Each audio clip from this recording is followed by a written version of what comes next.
Hi, everyone, and welcome to the YouScience Town Hall. We're just take just a moment as everyone is joining. Thank you so much for being with us today. It'll be just a minute while we let everyone in. And if you get a chance and you want to mute, that would be great. Again, if you're just now joining us, thank you so much for joining the YouScience Town Hall. We're so happy to have you with us. And I'm just going to take another minute or so to keep clicking admit all, and then we will get started momentarily. All right. See lots of friendly faces and familiar names. Thank you so much for joining us today. I'm just here clicking admit, and then once we get a little bit of seems like we have everyone, we'll get started.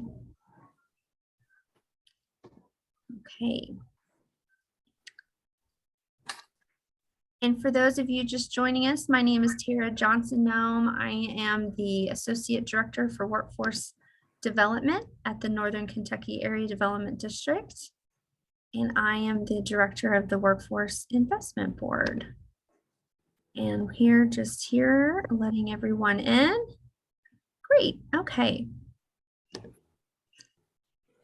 Thank you for your patience. All right, perfect. I'm gonna, here we go. Well, hello and good afternoon. My name's Tara Johnson-Nome. I'm the Associate Director for Workforce Development at the Northern Kentucky Area Development District. And I am the Director of the Northern Kentucky Workforce Investment Board. I am so glad to see all of you today. We are here to celebrate one of the really exciting accomplishments of GROW in KY. The Northern Kentucky WIB, as we like to call ourselves, became the interim backbone entity for GROW in KY just about 2 months ago. And it is exciting to be a part of this incredible work. I really want to just hand it right over so that you all can hear about some of this fascinating analysis that we have available. But I do want to take— I was going to say, I would have forced it. And I think maybe— If everybody could mute, if you don't mind, that's one housekeeping item we would appreciate. And I also want to say thank you to the generous community organizations that have made this possible today. Let's see here. We have One in KY, Inter Alliance, the Health Collaborative, Supply Chain OKI, Greater Cincinnati STEM and AMIP, and Duke Energy.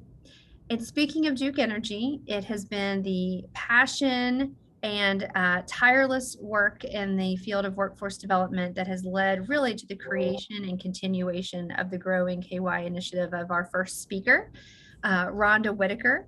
Rhonda Whitaker is the Vice President for Community Relations and Economic Development at Duke Energy.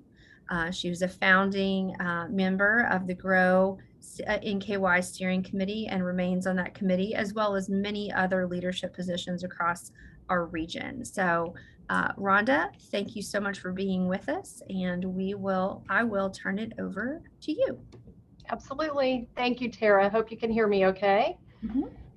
Duke Energy has indeed, we've been invested in GROW Northern Kentucky since its inception, as Tara mentioned. Some of you may know that when I chaired the Northern Kentucky Chamber Board, and again, we just ask everybody to please mute, but when I chaired the Northern Kentucky Chamber Board in 2017 and 2018, my platform was focused on workforce development. And we launched the GROW Northern Kentucky initiative in 2018 in conjunction with a few key workforce partners. Now, of course, many of you know there are up to about 70 partners engaged in all the pillar work around GROW. And I did agree initially to chair the steering team of GROW for the first 2 years, and still, as Tara indicated, serve on the steering team. And it is a great passion. I think the work that we're all doing collectively around workforce development in our community is some of the most exciting work, and it's certainly laborious work because it's not anything that will be solved overnight as we look at both supply and demand needs, short-term, long-term needs in our community. But it's something that rallying together, we can truly make a difference around. Duke was also an initial funder of GROW, and we continue to give priority funding to various programs stemming from this collective impact work. Without GROW partners working together under Pillar 2, the YouScience effort may have certainly moved forward, but GROW has created a stronger collaborative to help drive this work forward, including the fundraising efforts which help to make this work possible. And again, you heard Tara mention some of those funders. Thank you again to all of those funders. As we learn more about the YouScience data today, we can all be thinking about the tool that this becomes to tie students' aptitudes to meaningful careers. There are certain careers that will always be around, and then there are the careers of the future.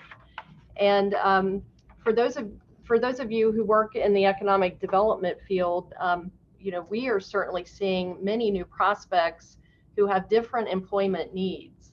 We're hearing more and more about EV battery production and solar panel production. We're seeing growing life sciences opportunities. Many manufacturers have already implemented robotics and other high-tech skills. Even at Duke Energy, we continue to see the energy industry evolve. Our customers' needs are changing, and we must change more rapidly with those needs and in the way we supply energy in the not so distant future. The need for employees who are trained in advanced energy careers and who exhibit critical associated competencies will greatly contribute to our ever evolving industry. With YouScience results, students will be able to consider sectors and careers as never before. And it's exciting to think about how the My Career E3 platform can tie all of this together. At Duke, we're excited to soon begin offering job shadowing opportunities to Northern Kentucky students through this platform. And we hope that after a pilot this spring and over the course of the summer as well, we can open this job shadowing opportunity up with even more of our employees.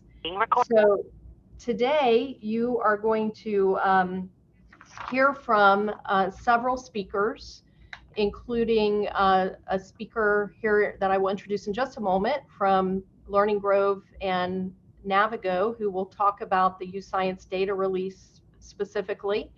And then we will hear from our Erlanger Ellesmere superintendent to talk a little bit about Grow Northern Kentucky Pillar 2. And then we will hear from Triad to talk about the targeted industry study they recently undertook. We're also going to hear from St. Elizabeth and certainly get some great input from one of our largest employers in Northern Kentucky around what they're seeing around career needs and the My Career E3 platform. And then we're going to hear again from Learning Grove and Navigo about using the My Career E3 platform. And then Tara will wrap things up for us at the end of our session here. But now it is my pleasure to introduce Jenny Lamoth, Director of School-Based Services at Navigo, to delve into the actual data. So Jenny, we'll let you take it away. Thanks, Rhonda.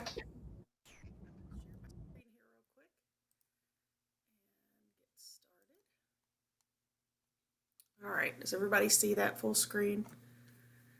Okay, so I'm going to talk to you a little bit about closing the exposure gap and how to interpret the data that we got from the report. So just a quick little video to tell you a little bit about YouScience if this is something new to you.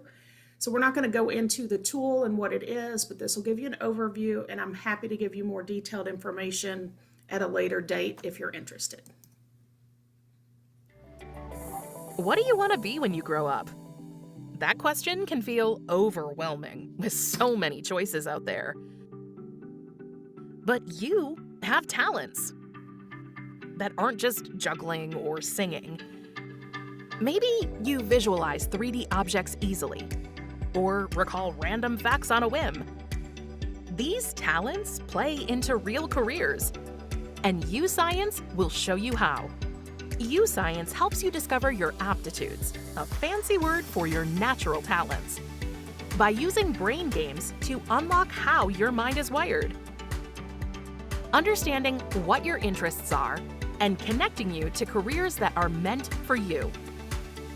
YouScience creates a roadmap to your future so you can unlock your next level achievements and earn real-world credentials along the way. So, next time someone asks about your future, you can answer with confidence. Start your journey with YouScience and discover what's next. Okay, so why YouScience? Why are we using this tool? For years and years and years, and still a lot of school districts still use different tools, and there's plenty of tools out there, but self-reported interest surveys tend to be skewed with those results, and they're actually misguiding students away from high-demand careers that may be a really strong fit for them. So if students are taking an interest survey, let's say they have, they're having a rough day, and that can impact how they rate their own confidence in their abilities. Maybe they're looking at some things that, that doesn't sound like it's popular. There's a social bias attached to it. But most importantly, there's an exposure gap. So a student can't say they're interested in something if they've never been exposed to it. So students have an interest in careers that they've been exposed to. And most students will tell you, okay, they know who their teachers are because they go to school. They go to the doctor or the dentist. They know what hospitals are. They probably know what a lawyer is. And then if there's something different that their parents or family members do. But beyond that, they really don't know what their other opportunities are. And so that's an exposure gap. And we know that students who come from lower socioeconomic status households tend to have even less exposure. So one of the things that we found early on in looking at YouScience as a tool that kind of blew us out of the water, this is from a report done in Georgia with their public school system and about 11,500 students. If you look at the top two lines, what we're looking at is gender, so male versus female. So over on the far right, you see key in-demand industries: technology, manufacturing, construction, and healthcare. And those are the industries that these students were asked about. So up at the top, the students that had a high interest were the males. They had a 52% level of interest. The female students only had a 22% interest. But then when giving the YouScience aptitude assessment, males had actually 81% of the males had the aptitude for those key in-demand careers, and 78% of females had a high aptitude when only 22% had the interest. So 3.4 times more females were identified as having a strong fit for those industries.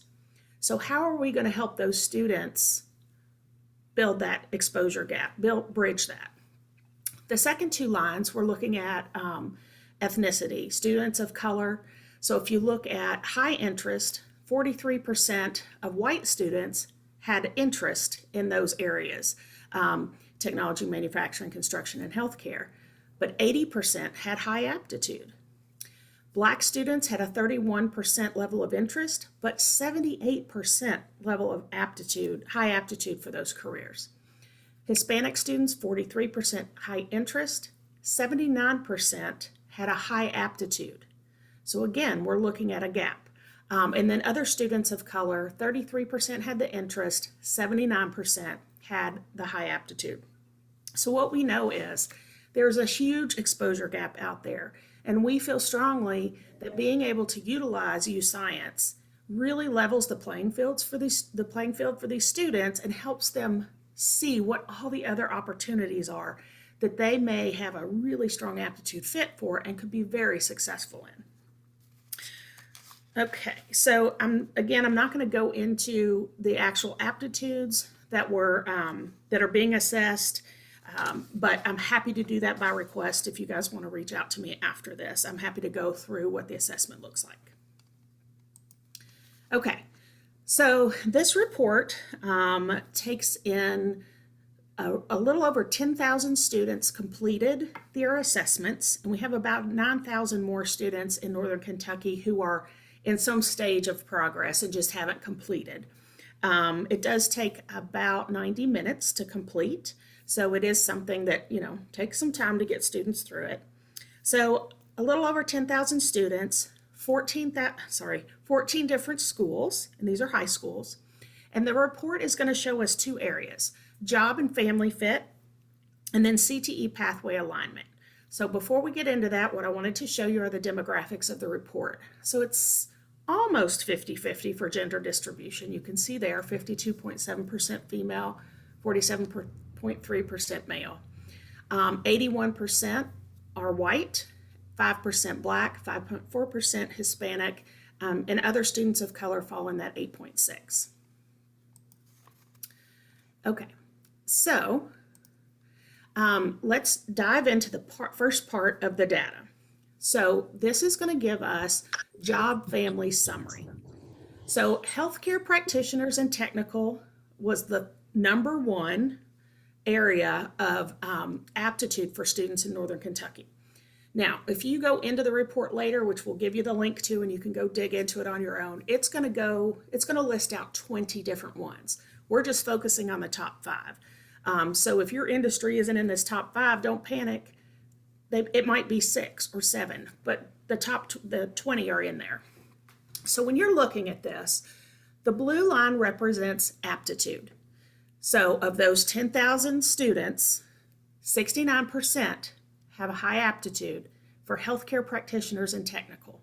And I'll talk a minute about what careers are in that job family. 44% have a high aptitude for computer and mathematical. Educational instruction and library, we have 43%. Architecture and engineering, 41%. And life, physical, and social science, 40%. So that's the blue. The yellow is the level of interest.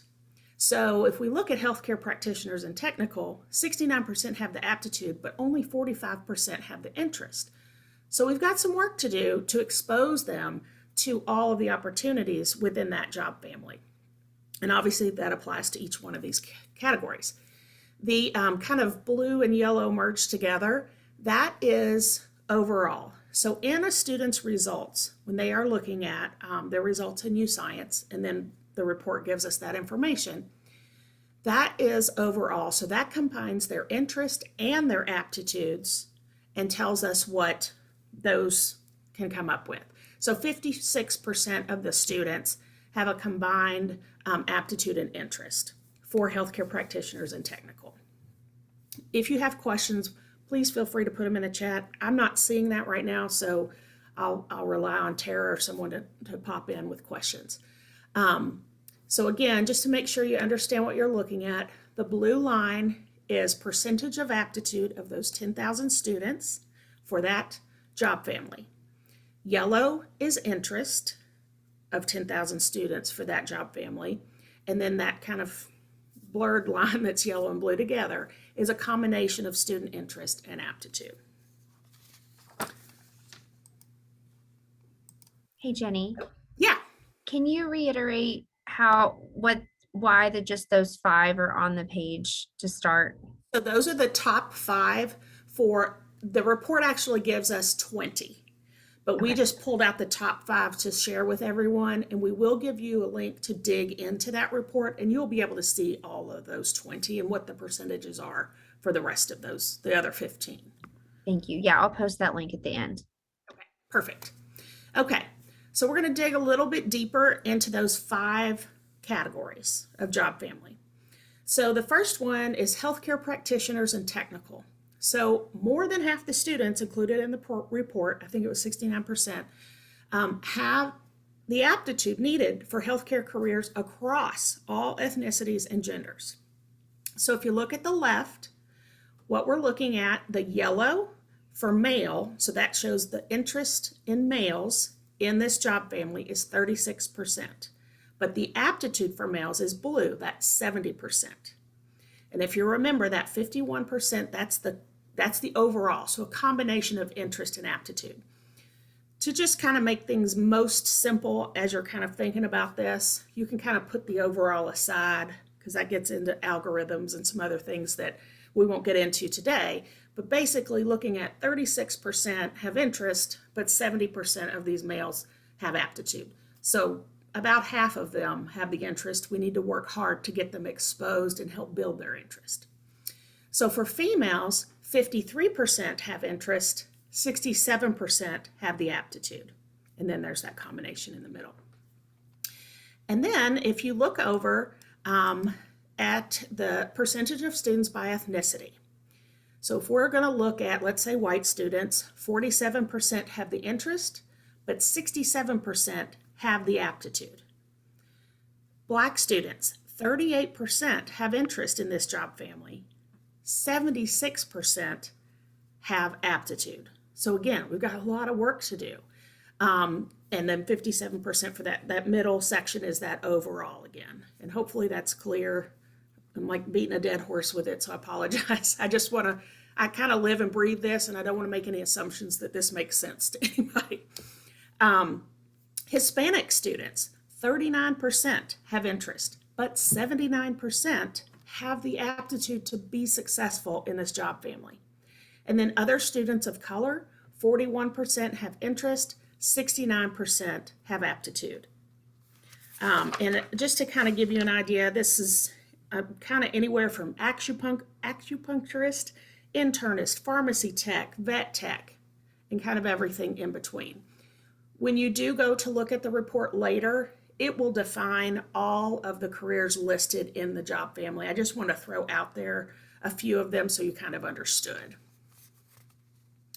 Okay, so our next job family is computer and mathematical. So 4 times more female students have an aptitude for computer and mathematical careers than currently have the interest. So we can see for males, 27% have interest, but 41% have aptitude. But look at that with females. And we try so hard with all of these STEM careers and camps and opportunities. And it probably was a lot lower than that before we were promoting all this over the last, 10 to 15 years. So 12% of females have an interest in computer and mathematical job family, but 47% have the aptitude. Looking at students by ethnicity, interest for white students, 18, aptitude, 47%.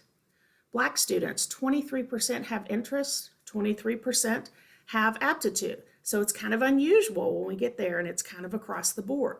But again, we want to look back over and say, okay, probably the majority there is male, so we really need to make sure that Black females are getting that information.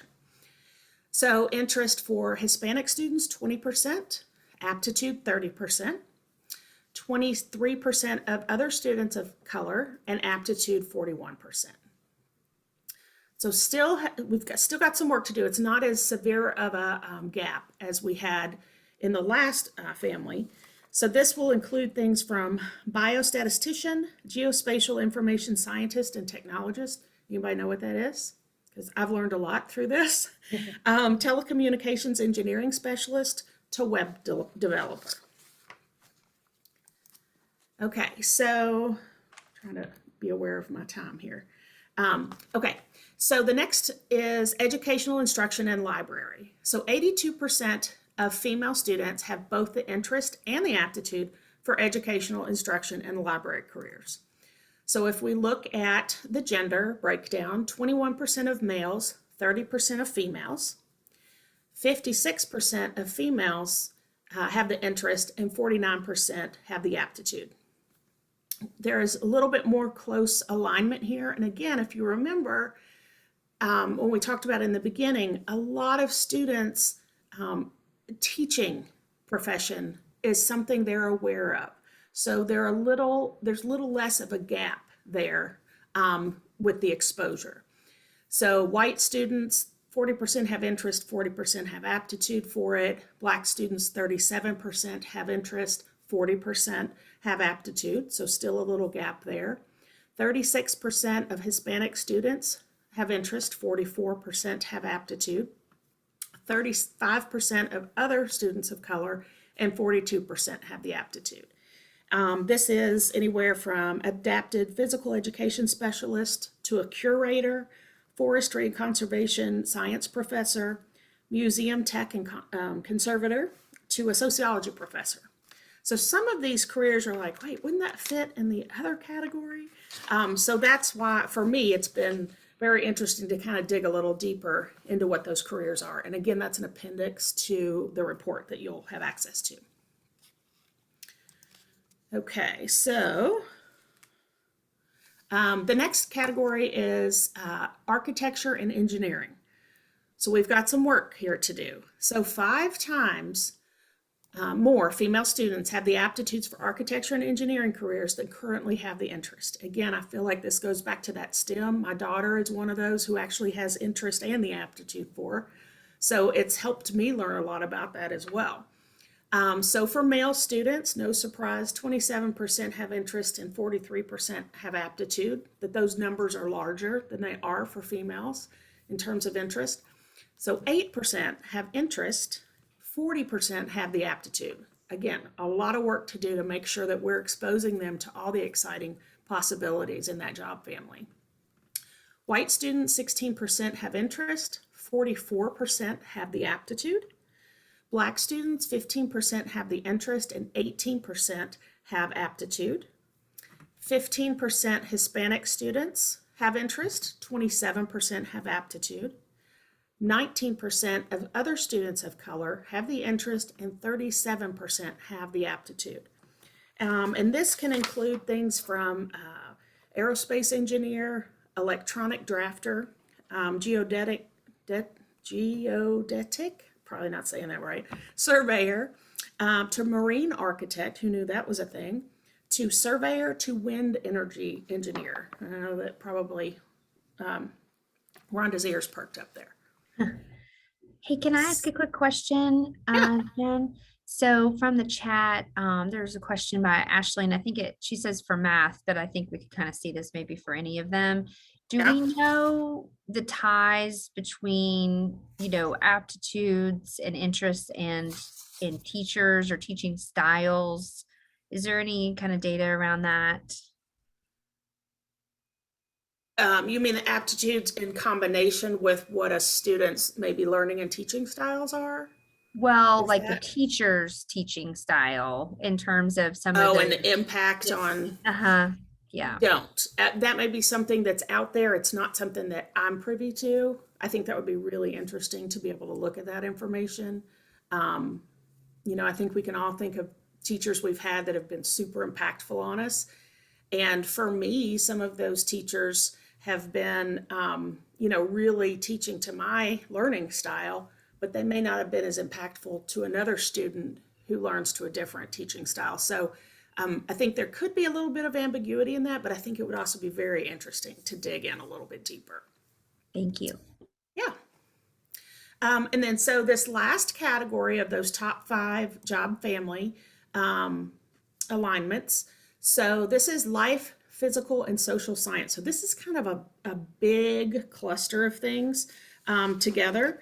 I'm going to find my sheet here. I'm trying to stay organized. Okay, so we have 43% of males have interest, but 41% have aptitude. So that's an interesting flip that we're looking at. Females, 34% have interest, 40% have aptitude. So it's really about helping expose students. So like these male students, more have interest than really have the aptitude to be aligned with that. So we want to make sure we're exposing them to the other things that they have aptitude for that they may not know about. So it's kind of that reverse exposure. For white students, 38% have interest, 42% have aptitude. And again, this is flipped for black students, 34% interest, 28% aptitude.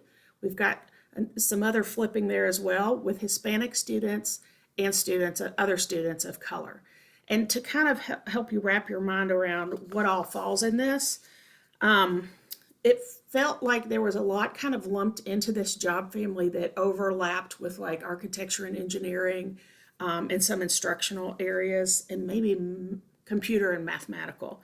So agricultural technician to economist, a geneticist, neuropsychologist and clinical neuropsychologist, lots of big words today, quality control analyst, and urban and regional planner. So again, that's a lot kind of mixed in there. And this gives us overall for that job family, not real specific of those specific jobs with this information. Okay.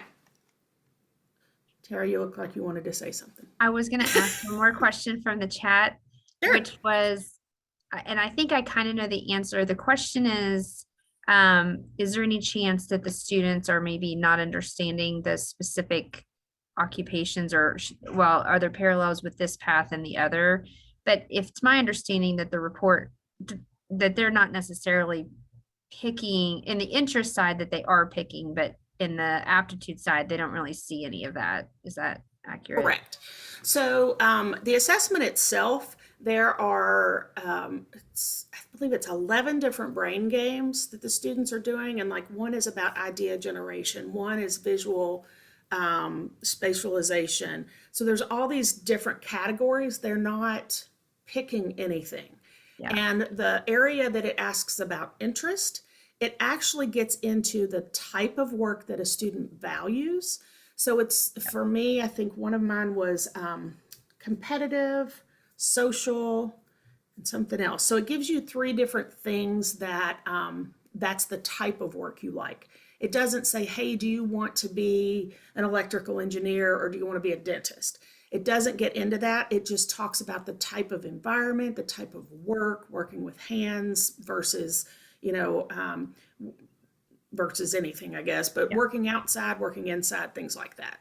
So again, I'm happy to give people access to take YouScience themselves if they want to do that. But that will be later on, and you'll get my email. So feel free to email me, and I'm happy to have that conversation with you. Okay.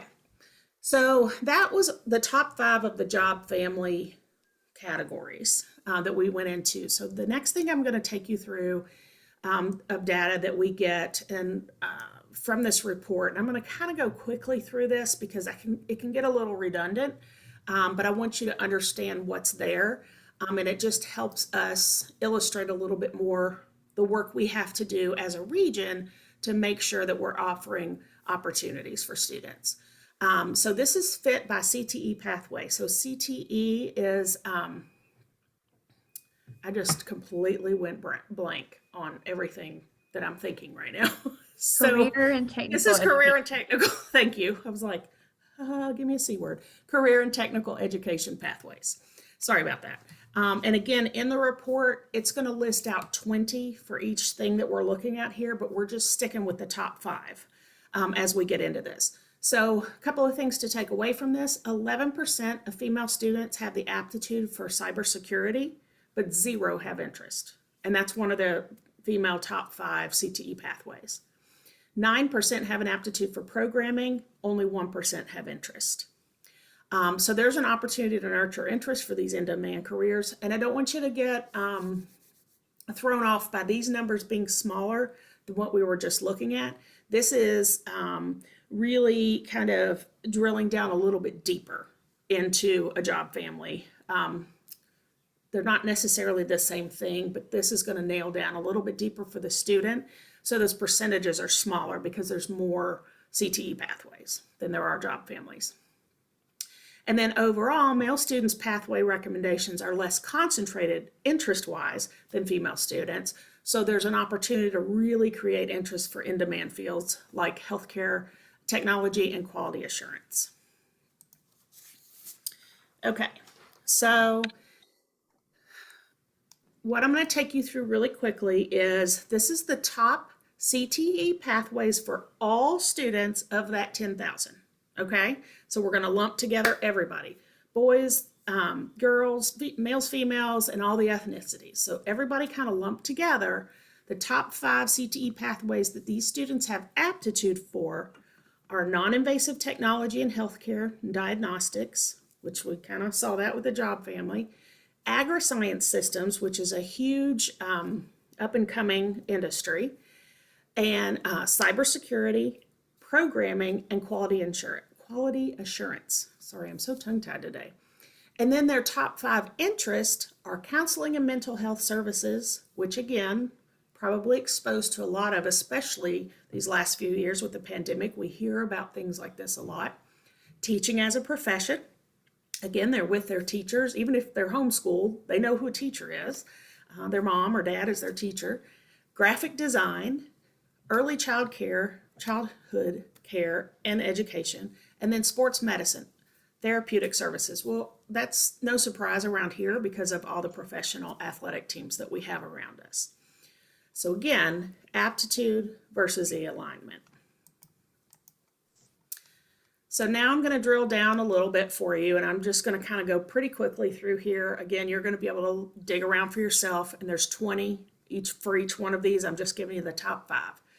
So the top 5 CTE pathways for females: cybersecurity, non-invasive technology and healthcare diagnostics, programming, teaching as a profession, and agri-science systems. Now look over so that's aptitude is that yellow column. Look at interest for teaching as a profession. 27% of the female students have an interest, but only 9 have an aptitude. We know we are getting more and more need for teachers, but we also want to make sure we get the right teachers going through the program and coming out certified to teach. So, that gives us an opportunity to make sure we can help those students who have an interest but don't have an aptitude to look at some other helping professions, maybe that their aptitudes could be aligned with. So the top 5 CTE pathways for males: non-invasive technology and healthcare diagnostics, agri-science systems, quality assurance, clinical lab diagnostics, and machining operations. Top 5 for white students: non-invasive technology and healthcare and diagnostics, cybersecurity, programming, agri-science systems, and quality assurance. We're seeing a lot of these in-demand careers where that aptitude lies, so it's pretty exciting. Top 5 CTE pathways for Black students: non-invasive technology and healthcare diagnostics. So we've seen that with each one, but we also know that was the biggest job family area, right? So that is top. Then granite technology, machining operations, sheet metal, and agri-science systems. Top 5 CTE pathways for Hispanic students: non-invasive technology and healthcare diagnostics, agri-science systems, machining operations, granite technology, and maintenance, installation, and repair. And then the top 5 CTE pathways for other students of color: again, non-invasive technology and healthcare and diagnostics, agri-science systems, clinical lab diagnostics, programming, and teaching as a profession. So looking ahead, we know industry needs access to workforce pipeline. That's a no-brainer. We know education needs exposure opportunities for students. That's also a no-brainer. And then we know that students need all of us to partner together for their future success, so we can help turn those aptitudes into interests. So I'm hoping your wheels are turning thinking about this data. We are going to have lots of more meetings in the future to discuss the data a little bit more in depth, and to discuss collaboration opportunities for our students in the region. And you are more than welcome to reach out to me at any point in time. I'm happy to talk to you about this. I don't stop thinking about it. So my email's up there. Feel free to jot that down. Reach out to me. You can take YouScience yourself. You can have it for your students at home, whatever you want to do. I can tell you more about it. So I'm right at 30 minutes. Yay, I never finish on time. So I'm going to turn it over to Chad Molly, Superintendent of Erlanger Ellesmere Schools. And I'm going to stop sharing my screen. Maybe. Okay. Thank you, Jenny. I appreciate it. Yeah. So I'm not going to take up a lot of your time. I just wanted to provide you with a quick snapshot of how we as a school district here in Erlanger Ellesmere are using YouScience to benefit our kids and our staff, because we have to work on both sides of that. So we are currently we assess students in grades 6 through 12 using YouScience. And that's been a switch for us. We were using some other products to complete some individual learning plans that are statutorily required, and just really felt like YouScience was going to be a much better fit for us. How does this affect what we do? It affects what we do on two fronts. One, this information can be gathered on our students, shared with our teachers in the classroom, and learning that's taking place in the classroom can be aligned to aptitudes that students have or interests that students have. There's a variety of ways to conduct projects and differentiate the learning in the classroom to continue to allow those students to interact with those interest areas and pathways that they have. So we can continue to cultivate them. So we kind of look at it as a two-part process.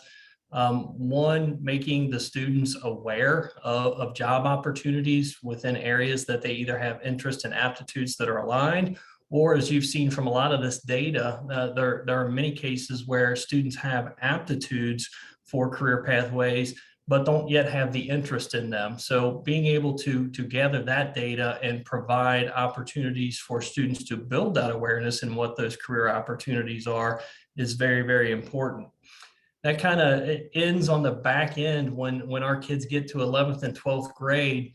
We want to provide opportunities for them to get involved in work-based learning outside of the school building, so that they have an opportunity to see firsthand or experience firsthand what those careers may look like for them. So we take that data and use it in grades 6 through 10 to continue to align those aptitudes, those interests, build awareness in those career pathways that align with the student's aptitude and interest, and then take a couple of years to provide those opportunities to really see what it is firsthand, and what the pathway for that career may look like moving forward.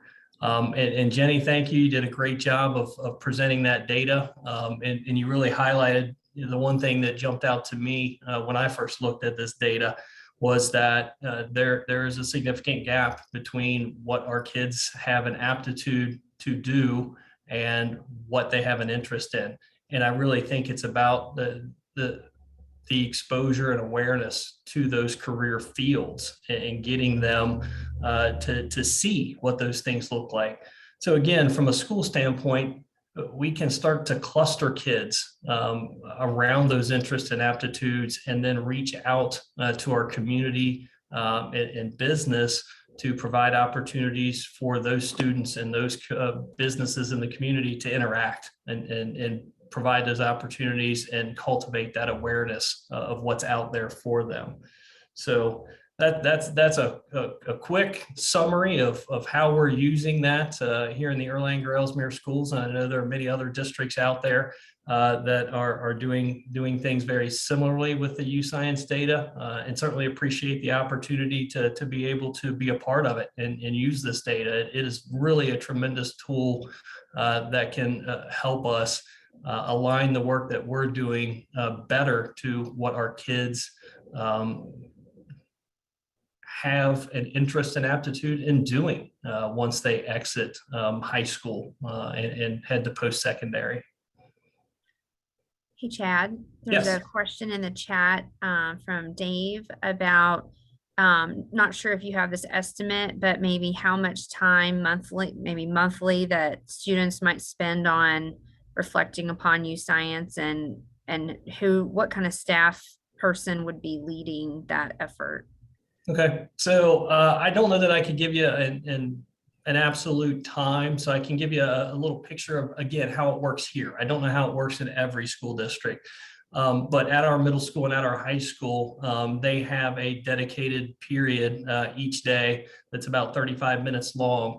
And there would be maybe 1 to 2 periods a week of that class that they would spend interacting with some of this data that, some of the teachers that do that. Now, I know they also held some individual meetings with kids to review their YouScience data. So you had the counselors, school administrators. I had some folks from our curriculum and instruction team here at the district level that were assisting in those individual meetings with students to review their data. On a daily basis, again, you could have a very frequent interaction, and that would be our goal, very frequent interaction with this as it related to the content that was being taught in a variety of classes throughout the day, because we can align the work that students are doing to aptitudes and interests that they have based on the YouScience data. So I don't know if that fully answers the question. That was great. Thank you.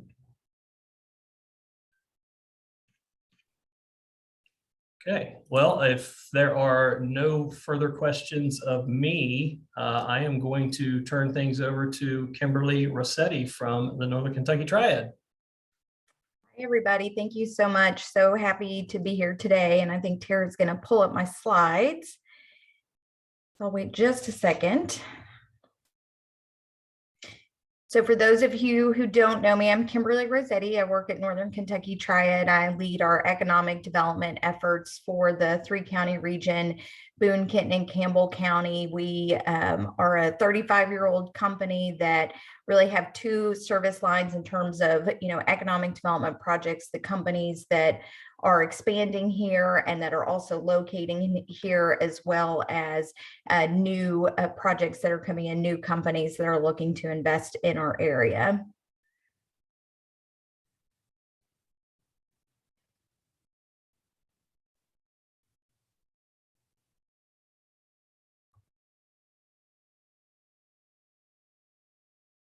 Just in the interest of time while we're waiting on the slide to come up. So the next one in there just really goes over our vision for Triad. So really, we look at the community and want to look for opportunity and prosperity for all Northern Kentuckians. So that's really working on, better job quality and opportunities for them to stay in the region to retain our community citizens here.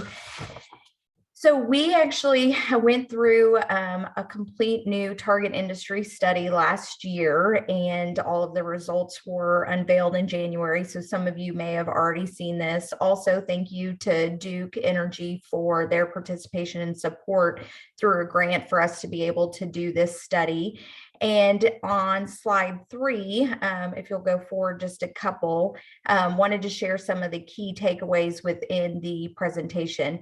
So we partnered with Ernst & Young to come up with our new target industry study. And just a couple of notes: most economic development groups do this every 5 years. And a lot of, the technology is changing and the types of companies we're working with. But on the flip side of that, we're going to still see a lot of the industries that we focused on in the past are still mainstays in our community, such as manufacturing. So, you're not going to see sectors in here that are just wildly unattainable because of our location or other assets that we have. So some of this really is going to continue to be similar to what we've done in the past, but looking at the new technologies and those skill sets of what we need to help our companies. But a few key takeaways as we went through the study. This was about a 6-month process and a lot of data analysis. So we do have the full study on our website, and we can drop in the chat as well.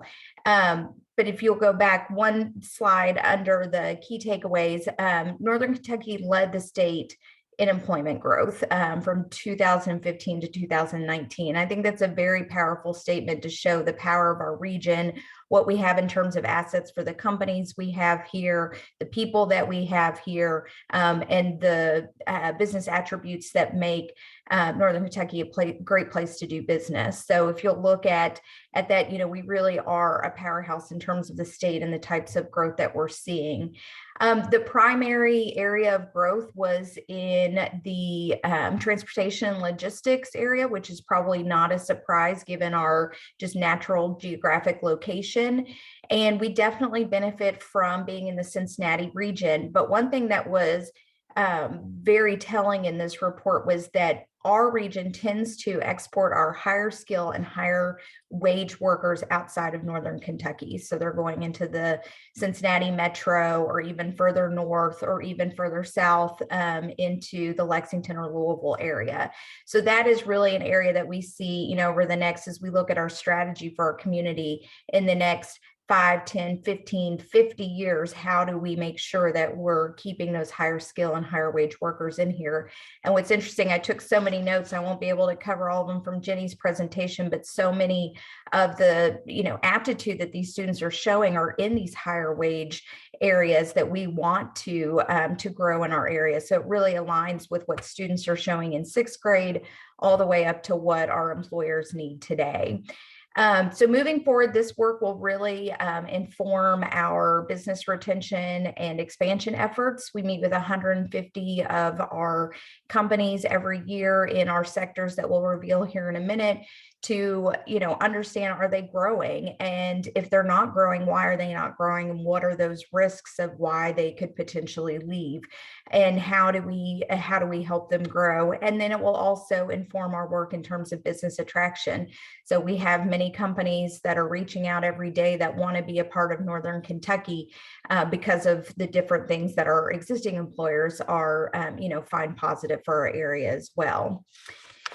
So then on the next slide, on the actual target, so this is where I took so many notes from Jenny, so I'll try not to get it too go off into too many tangents, but so much of it overlapped into what the targets are. And I would like to preface this with, these are 4 major target industries that we will focus on as Triad from our economic development efforts.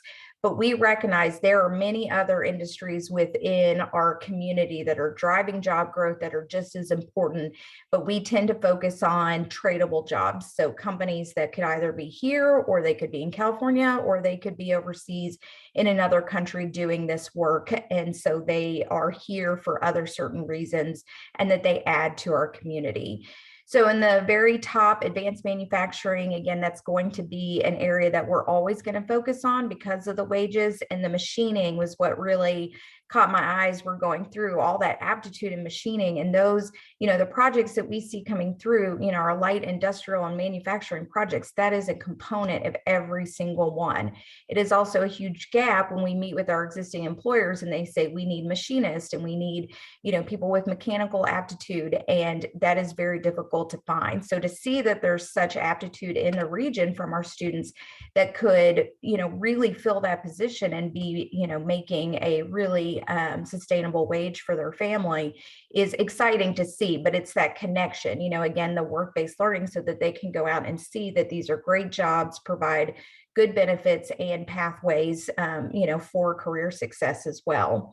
A couple of examples in there, we have subclusters, but a couple of announcements that we've had in the past year. So they're in food and flavoring. Just a few months ago, we announced 80 acres is expanding in our region. So they're doing all the vertical farming indoors, and they're doing lettuce production. And we, have seen a huge influx of those types of projects as well. And just given natural resources, we continue to see that agri-science and food and flavoring is really going to play a big part in manufacturing. Obviously, aerospace and automotive are really large for our areas too. So that many of these overlap. So moving into the next sector, you see life sciences, biomedical research, gene therapy. Again, this goes to that diagnostics, the healthcare, the non-invasive, the invasive technology, all of that Jenny mentioned in her presentation. So there are a lot of great career pathways in there as well.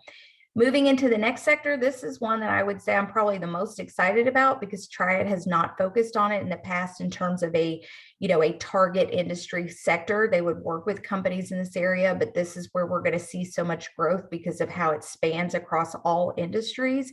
And that's in the software and IT, information technology. So every company here has some sort of piece of information technology within within their company. And the, wage rates are very high. You can also get very skilled with a smaller amount of time in post-secondary education to get those skills.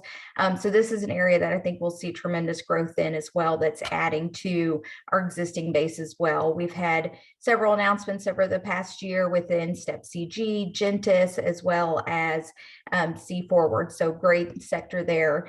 And then moving into the last one, supply chain management and support services. Again, our location is going to support these, but how do we dig deeper into this and find those higher wage positions within supply chain management? Recently we just announced the expansion of total quality logistics. The supply chain brokerage firms are just, they can't, there's so much business, they just can't grow fast enough. And then FEAM, if you're familiar with them, they just announced an expansion as well, an MRO on CVG's campus. So again, machinists, technology, all of that, and how it interplays with each other. So again, there's probably so much more in there. You can look through the report. And just last point that I'll make on our industries is that all of these have seen such, on the next slide, have seen such employment growth in Northern Kentucky. In advanced manufacturing, we're exceeding the national average by 70%. Information technology grew more than 20%.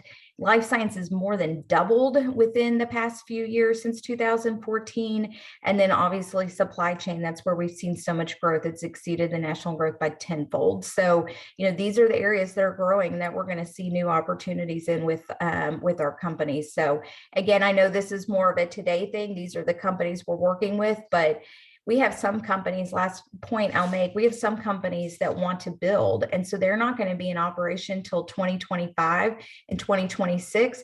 Those are our kids right now in high school that are going to fill those jobs as they open their doors after construction. So very exciting to see that, from the YouScience piece and the aptitude all the way up to the new locations. So, and then next, and sorry, I think I went over my 5 minutes. Next, we'll have Lois Post from St. Elizabeth speak. Great. Let's see. Can you all see that? Yes, looks great. Okay, great. So thanks everybody. Everything you have, everybody has said leads right into what I'm going to talk about briefly. And that's the employer's perspective on YouScience and some practical application of how we can use that in our work-based learning.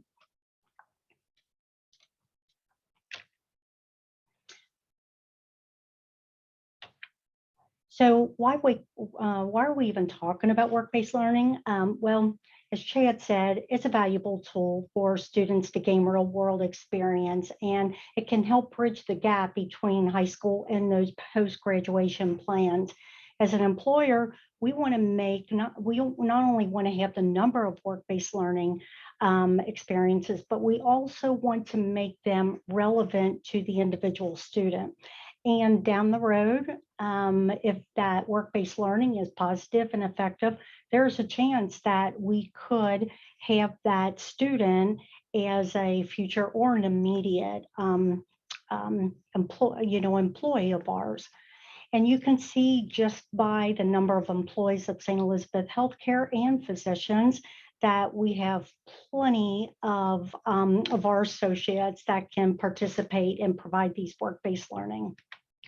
So just to give you an overview, in early 2019, before COVID, we had more than 30 work-based learning opportunities across our organization. But despite COVID, we continue to pivot and do things like offer virtual opportunities. And as Rhonda said, we are starting to get back to on-site shadowing as well. I want to show you the extent of just two of our work-based learning. We get very basic in terms of our resources. We have devised a coloring book. It's called Wait, Where's Winston? It's a lighthearted story about a dog, obviously named Winston, and he's very mischievous. And because of his antics, his family is exposed to a lot of healthcare workers. And that includes the two children of the family.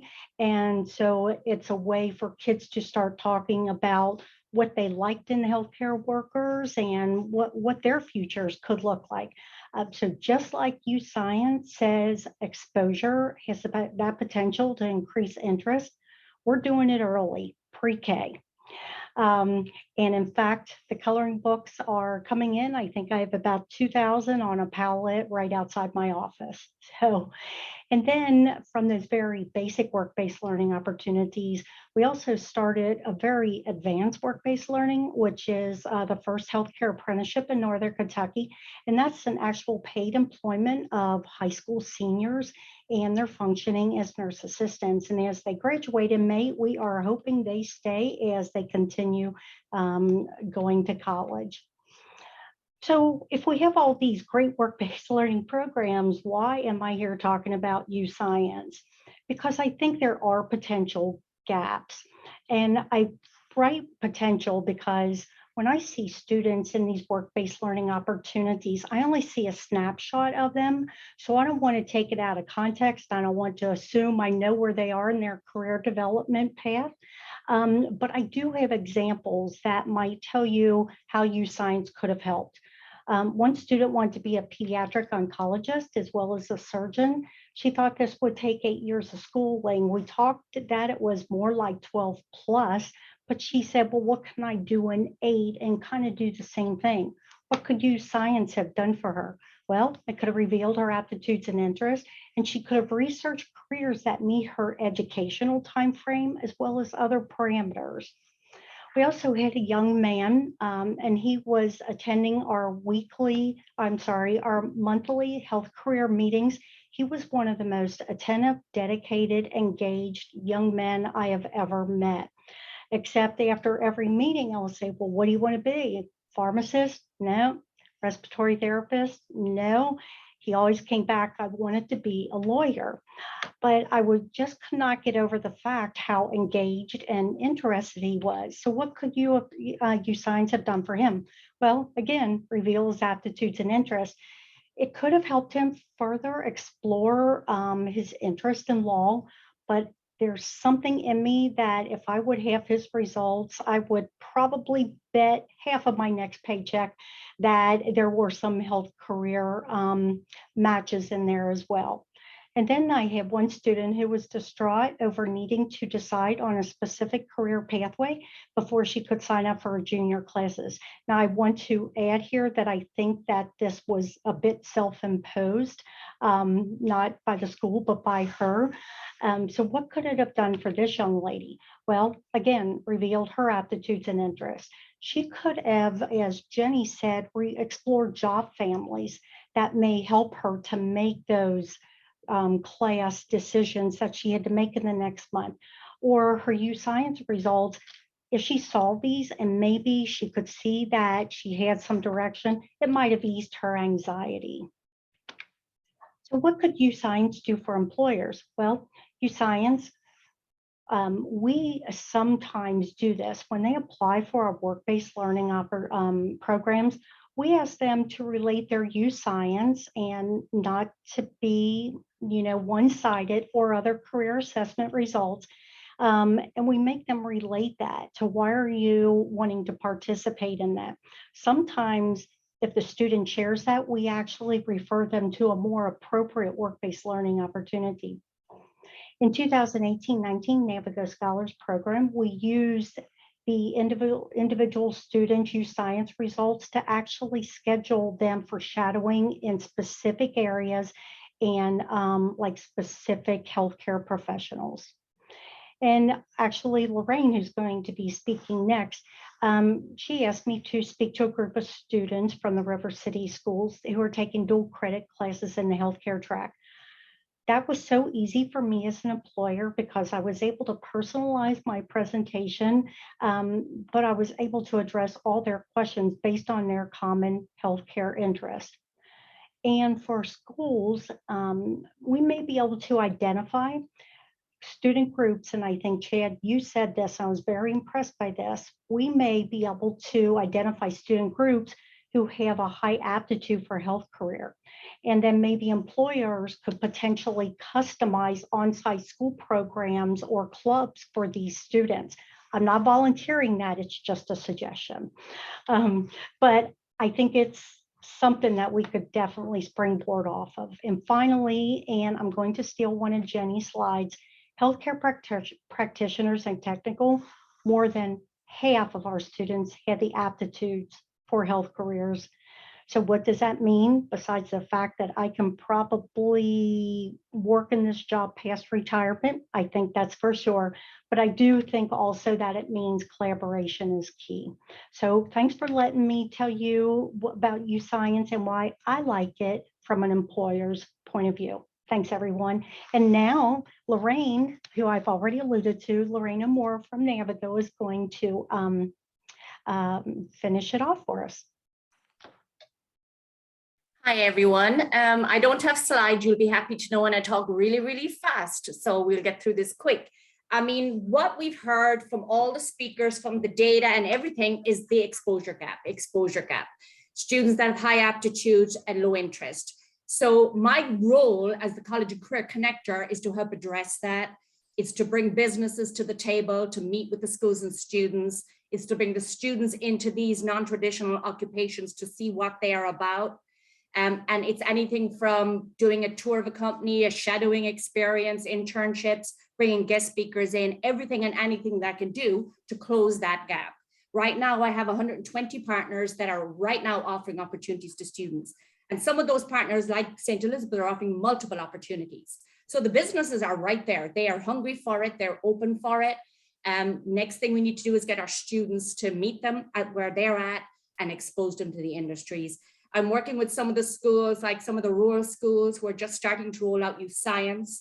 And what we're doing with those schools is they're going to group some students that have high interest and a high aptitude, and also a low interest and high aptitude, and group them together and bring speakers to talk to them, explore the industries so that they get a full understanding of what is entailed in an industry. For argument's sake, logistics, supply chain, we all talk about it. There's a huge IT component to that.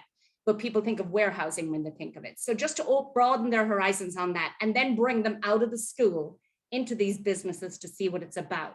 We're not going to change every student's mind, we know that, but there's so much untapped talent out there that we'd be doing an injustice to the whole community by not trying to tap into that, by breaking down that exposure gap. And that's why I'm here. I'm available to the businesses, to the schools, and to the students to meet this need. And that's me. So I'm going to hand it back to Tara to wrap up. Thank you, Lorraine, and thank you, everyone. Really, I think this presentation really highlighted the value and the power of GROW, really thinking holistically from kind of that truly cradle to career, thinking about employment as well as what's happening in our education institutions. I did post in the chat the link to the full report. So thanks for those of you that were able to hang in there. Sorry, we went a little bit over, but such great information. We'll send out an email with that link as well. And you, I think, had everybody's contact information shared during the meeting. So we hope that you'll reach back out to us. And we look forward to talking about this more in the days and weeks to come. So thank you all so much and have a great evening. Take care, everyone. Thanks again to all of our speakers. We really appreciate your participation. Take care.